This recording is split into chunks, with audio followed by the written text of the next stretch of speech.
Hello friends, మీ Vamshi's veg వేదాకి మరొకసారి సుస్వాగతం.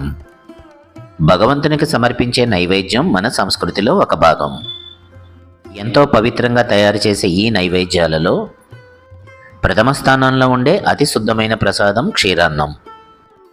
ఎంతో పవిత్రమైన ఈ క్షీరాన్నాన్ని పాతకాలం పద్ధతుల్లో ఎలా తయారు చేసేవాళ్ళో, కావలసిన పదార్థాలు ఏమిటో చూసేద్దాం. మరి వీడియో స్కిప్ చేయకుండా చూసేయండి.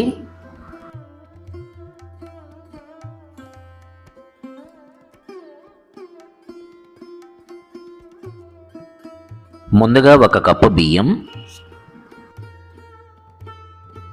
1/2 కప్పు పటిక బెల్లం, 1 కప్పు చిక్కని ఆవు పాలు, కొద్దిగా ఆవు నెయ్యి, కొద్దిగా యాలకుల పొడి, జీడిపప్పు, కొద్దిగా కిస్మిస్.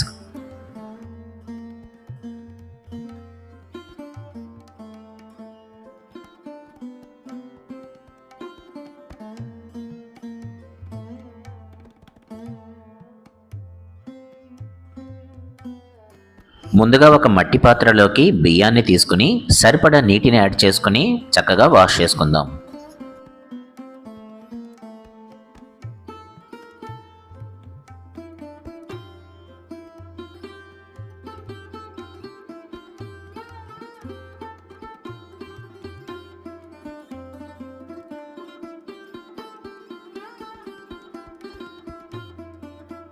వాష్ చేసుకున్న ఈ బియ్యానికి సరిపడా నీటిని జోడించి సన్నని సెగ మీద చక్కగా ఉడికించుకుందాం. రైస్ ఉడికే లోపల డ్రై ఫ్రూట్స్ని రెడీ చేసుకుందాం. కడాయి వేడెక్కిన తర్వాత కొద్దిగా ఆవు నెయ్యి, గీ మెల్ట్ అయిన తర్వాత డ్రై ఫ్రూట్స్ని యాడ్ చేసి దోరగా వేగనిద్దాం.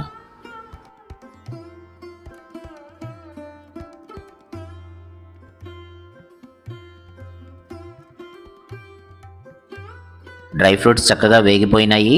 డిష్ అవుట్ చేసేసుకుందాం. ఒకసారి రైస్ని చెక్ చేసేద్దాం. ఈ రైస్ 70 to 80% ఉడికితే సరిపోతుంది. 70 to 80% ఉడికిన ఈ రైస్కి ముందుగా ఆవు పాలను యాడ్ చేద్దాం. అలాగే పటిక బెల్లం ముక్కలను కూడా కలిపి చక్కగా కలిపెట్టేసి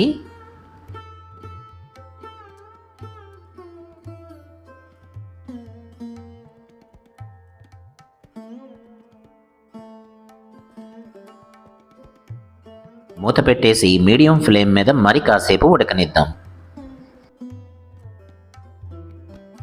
ఆవు పాలలో మిగతా 20% రైస్ కూడా చక్కగా కుక్ అయిపోయింది.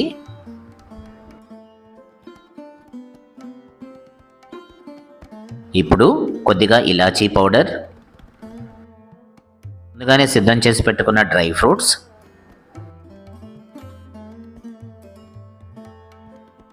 తగినంత ఆవు నెయ్యి,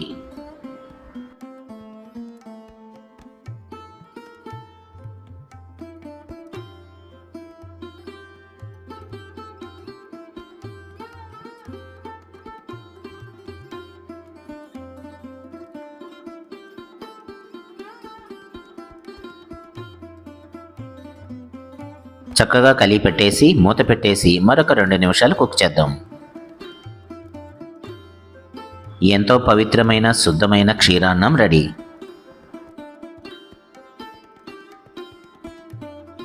చక్కగా కలిపెట్టేసుకుని భగవంతుడికి నైవేద్యంగా సమర్పించేసేయండి.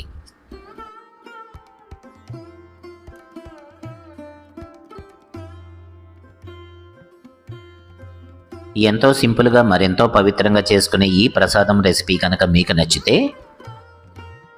ఒక లైక్ చేయండి, షేర్ చేయండి, కామెంట్ చేయండి, సబ్స్క్రైబ్ చేయటం మర్చిపోకండి. బెల్ ఐకాన్ను తప్పనిసరిగా యాక్టివేట్ చేసుకోండి.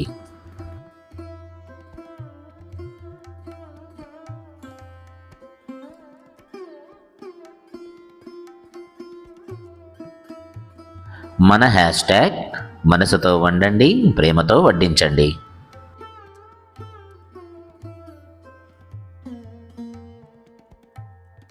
మరొక రెసిపీతో మళ్ళీ కలుద్దాం.